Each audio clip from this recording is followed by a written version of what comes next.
1980களில் பலரும் சினிமா கனவோடு சென்னை வந்தது போல மதுரையிலிருந்து வந்தவர்தான் நடிகர் விஜயகாந்த். அவருக்கு எந்த சினிமா பின்னணியும் கிடையாது. அப்பா பள்ளிக்கு அனுப்பியும் விஜயகாந்துக்கு பெரிய ஆர்வம் இல்லை. அப்பா 4-5 ரைஸ் மில்களை வைத்திருந்தார். அதில் ஒன்றை நிர்வகித்து வந்தார் விஜயகாந்த். விஜயகாந்திற்கு பல முயற்சிகளுக்கு பின் வாய்ப்பு கிடைத்தது. சில படங்கள் ஓடவில்லை. எஸ்.ஏ. சந்திரசேகரின் இயக்கத்தில் அவர் நடித்த சட்டம் ஒரு இருட்டறை படம் நல்ல வசூலை பெற்றது. அப்படிதான் டேக்கப் ஆனார் விஜயகாந்த். அப்போதெல்லாம் நடிகைகள் மும்பையிலிருந்து அதிகம் வருவார்கள். எனவே ஆங்கிலம் மட்டுமே பேசுவார்கள். அவர்களில் பலருக்கும் தமிழ் தெரியாது. ஆனால் விஜயகாந்துக்கு தமிழ் பேச தெரியாத நடிகைகளுடன் நடிக்கவே பிடிக்காது.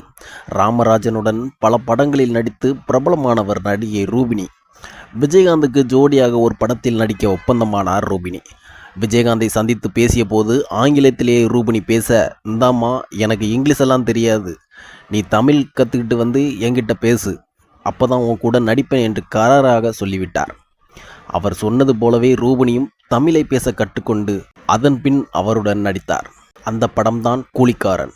அதன் பின் புலன் விசாரணை, 3 எழுத்தில் என் மூச்சிருக்கும், கேப்டன் பிரபாகரன், ஹானஸ்ட் ராஜ் ஆகிய படங்களில் ரூபினி விஜயகாந்தனுடன் நடித்தார்.